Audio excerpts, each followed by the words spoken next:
वो मजबूर नहीं है पत्थर उठाने के, मजबूर नहीं है पत्थर उठाने के लिए?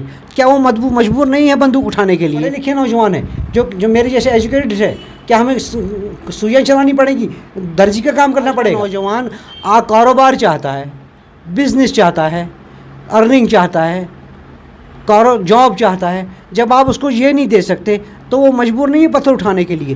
क्या वो मजबूर नहीं है बंदूक? आए दिन इनकाउंटर होते हैं।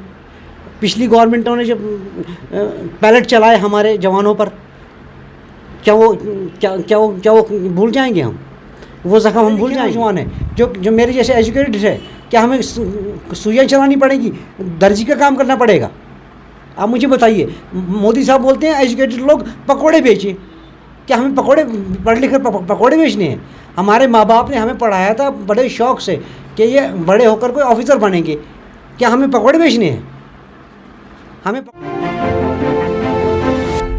सभी का स्वागत है द अनकट रति में। मैं हूं रति शर्मा। आज बात करेंगे क्योंकि कश्मीर में है, जम्मू के बारे में आप सब जानते हैं कि आर्टिकल 370 को लेकर उनकी क्या राय है। इस समय कई बार लोग कहते हुए नजर आ रहे हैं कि आर्टिकल 370 की वजह से कई लोगों को राइट्स मिले और कई वजह से उनको अनएम्प्लॉयमेंट भी झेलनी पड़ी। अब बात करते हैं कश्मीर की। क्या कश्मीर कहता है आर्टिकल 370 को लेकर? क्या जो स्पेशल स्टेटस हमारे यहाँ से गया वो सही था या नहीं?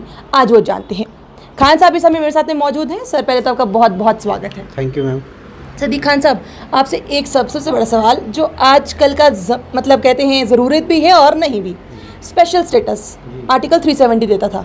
आज आपको लगता है कि जो 370 गया वो कितना फेवरेबल है या नहीं है? देखिए, आर्टिकल 370 गया, ठीक है ना, उसके कुछ बेनिफिट्स भी है और कुछ नुकसानात भी हैं, ठीक है ना। बेनिफिट्स इसलिए है कि देखिए, एक ज़माना था कि जब हुर्रियत कॉन्फ्रेंस या और भी यहाँ के लीडरशिप थी, वो हड़तालें करती थी 6-6 महीने की, 8-8 महीने की, वो बंद हो गई। बेरोज़गार सफ़र करता था, अनएम्प्लॉयमेंट होती थी। जो इंसान दिन भर कमाता था, शाम को अपने बच्चों को खिलाता था, वो चीज़ें बंद हो गई। पथराव बंद हो गया, पथराव होता नहीं है अब। ये बेनिफिट्स हुए हैं, लेकिन अनएम्प्लॉयमेंट भी हुई है। देखिए, हमें एक ही पहलू पे नहीं देखना चाहिए, हमें दूसरे पहलू पे भी देखना चाहिए। आर्टिकल 370 तो आप ले गए हमसे हमारी ज़मीन छीन लिया आपने, हमसे हमारे घर छीन लिया आपने, लेकिन क्या आपने ये सोचा कश्मीरी नौजवान का क्या हाल हुआ होगा? हमारे पास आज नौकरियां नहीं हैं, हमारे पास आज कारोबार नहीं है, हमारे पास अर्निंग नहीं है। क्या आप इस बारे में आप इंडिया गवर्नमेंट ने ये सोचा, ये स्टेप लेते हुए जब आर्टिकल 370 को रिवोक किया गया? आर्टिकल 370 के बाद आपने कहा कि काफ़ी अमन यहाँ पर नज़र आया। क्या असल में अमन है कश्मीर में? क्या आपको लगता है अमन है? क्या मैं आप ही से ये सवाल पूछता हूँ, क्या आपको लगता है अमन है? आए दिन इनकाउंटर होते हैं। पिछली गवर्नमेंटों ने जब पैलेट चलाए हमारे जवानों पर, क्या वो भूल जाएंगे हम? वो ज़ख्म हम भूल जाएंगे? क्या आर्टिकल 370 रिवोक करने से अमन आ गया? क्या आ गया अमन?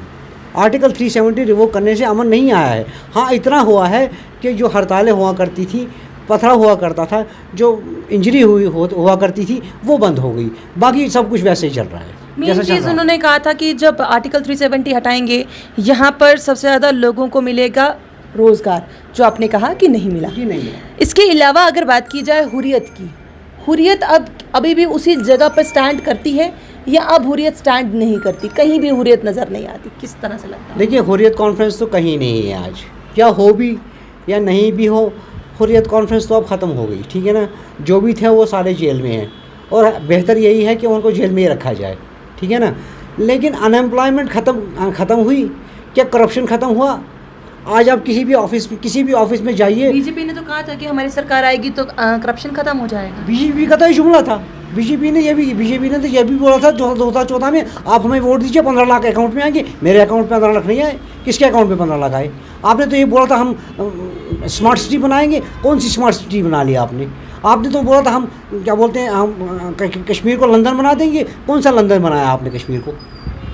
कौन सा कश्मीर लंदन बन गया? कौन सा जम्मू कश्मीर लंदन बन गया? आज का नौजवान सफ़र कर रहा है, उसके पास कारोबार नहीं है, उसके पास बिजनेस नहीं है, उसके पास कोई कम्युनिकेशन स्किल नहीं है। वो क्या करेगा? क्या वो चोरी करने के लिए तो मजबूर नहीं है? क्या कश्मीर का नौजवान इस समय चोर बन गया है? आप क्या इस समय ड्रग्स में जा रहा है? देखिए, मुझे बताइए, आप मुझे एक बार बताइए क्या कश्मीर के नौजवान को सुई चलानी पड़ेगी अब? जो पढ़े लिखे नौजवान हैं, जो मेरे जैसे एजुकेटेड है, क्या हमें सुइयाँ चलानी पड़ेगी? दर्जी का काम करना पड़ेगा? आप मुझे बताइए। मोदी साहब बोलते हैं एजुकेटेड लोग पकौड़े बेचें। क्या हमें पढ़ लिख कर पकौड़े बेचने हैं? हमारे माँ बाप ने हमें पढ़ाया था बड़े शौक़ से कि ये बड़े होकर कोई ऑफिसर बनेंगे। क्या हमें पकौड़े बेचने हैं? हमें पकौड़े बेचने हैं? क्या कश्मीर का नौजवान खुश है? आपको लगता है कश्मीर का नौजवान खुश है? मैं आपसे ये सवाल पूछता हूँ। मुझे तो आए काफ़ी दिन नहीं हुए, ज़्यादा मेरी बातचीत नहीं हुई है, पर क्या असल में कश्मीर का नौजवान खुश है, ये आप बता सकते हैं उन लोगों को भी जो लोग इस समय देख रहे हैं? मैं कश्मीर का एक नौजवान हूँ, ठीक है ना। मैं खुश नहीं हूँ। किस वजह से? देखिए, आपने हमसे हमारी ज़मीन बेची, हमसे हमारा घर बेचा, हम ज़बरदस्ती आपने हमारा घर तोड़ा, ठीक है ना। यहाँ का नौजवान आज उसके पास कारोबार नहीं है, बेरोज़गारी है, वो ड्रग अब्यूज़ हो गया, उसका ज़िम्मेदार कौन है? यहाँ का नौजवान मैक्सिमम नौजवान यहाँ का ड्रग लेता है। क्यों नहीं लेता? क्यों लेता है? क्योंकि उसके पास पैसा नहीं है, डिप्रेशन में है, क्योंकि पैसा नहीं है, कारोबार नहीं है, बिजनेस नहीं है, जॉब नहीं है। क्या आर्टिकल 370 रिवोक होने से जॉब मिल गई हमें? क्या जो बीजेपी ने बोला था हम 5 लाख जॉब देंगे, क्या बीजेपी 5 लाख जॉब्स दे पाई? क्या एक बंदा आप मुझे दिखा दीजिए कि जिसको आपने बीजेपी ने जॉब दी हो? बीजेपी खाली जुमलेबाज सरकार है और कुछ नहीं है। हमने बीजेपी के बारे में बात की, इस समय हम नौजवानों की बात कर रहे हैं। मेन चीज़ है जब हम लोग तभी आगे बढ़ पाएंगे जब हमारे पास एजुकेशन होगी। क्या अच्छी एजुकेशन इस समय कश्मीर का युवा ले पा रहा है?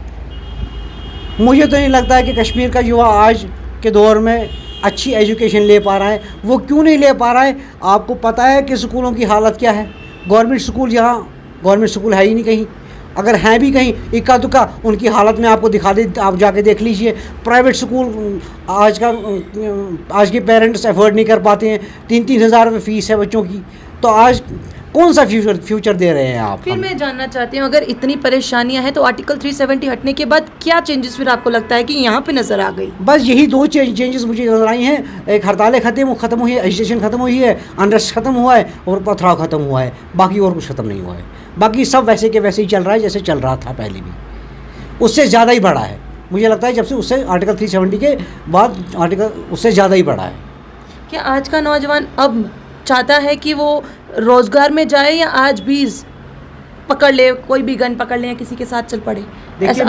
देखिए, मैं कहता हूँ कि आज का नौजवान कारोबार चाहता है, बिजनेस चाहता है, अर्निंग चाहता है, जॉब चाहता है। जब आप उसको ये नहीं दे सकते तो वो मजबूर नहीं है पत्थर उठाने के लिए। क्या वो मजबूर नहीं है बंदूक उठाने के लिए?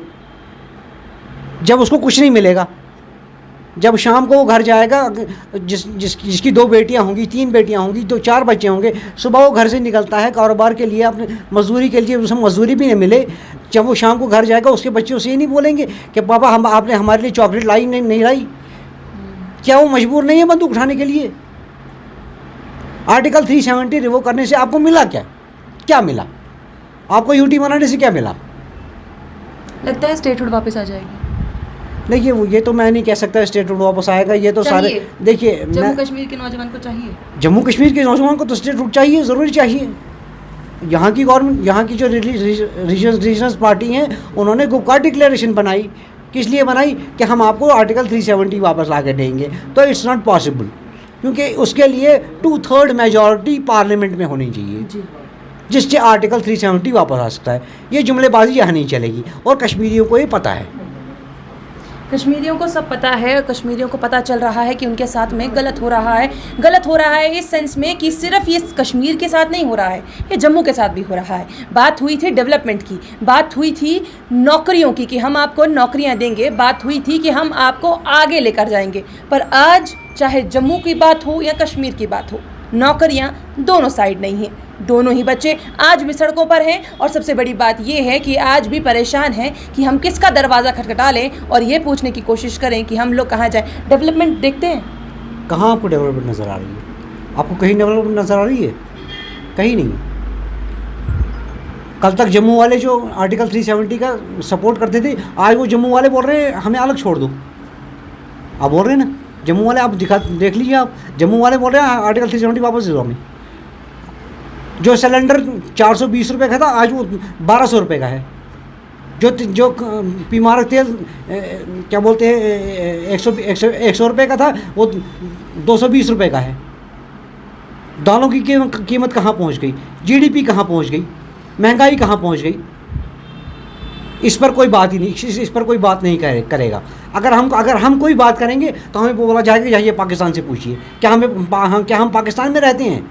हम तो हिंदुस्तान के बाशिंदे हैं, हमें पाकिस्तान जाना पड़ेगा रहने के लिए। एक सवाल आज हर कोई पूछना चाहता है कि महंगाई भैया जा कहाँ रही है? ये महंगाई डायन है जो लगातार खाए जा रही है और हम लोग चल रहे हैं। बहुत बहुत शुक्रिया सर हमारे साथ जुड़ने के लिए। और आज सबसे बड़ी बात अब यही है कि हम अपने आप को कहाँ देखते हैं। क्या असल में आर्टिकल 370 हटने का कोई भी बेनिफिट जम्मू कश्मीर के युवाओं को मिला?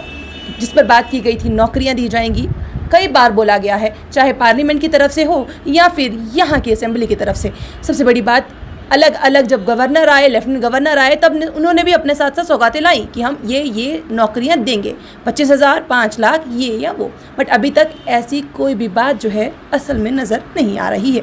अब आप अपनी राय बताइए कि आपको क्या लगता है आर्टिकल 370, क्योंकि अब 5 अगस्त को ज़्यादा दूर नहीं रह गया है, ढोल नगाड़े फिर से बजाए जाएंगे कि भैया हमने 370 हटाया। पर क्या असल में 370 हटने का कोई बेनिफिट आप लोगों को नज़र आता है या नहीं? तो अपनी राय ज़रूर रख सकते हैं। बने रहिए द अनकट रत्ती के साथ, मुझे दीजिए इजाज़त, नमस्कार।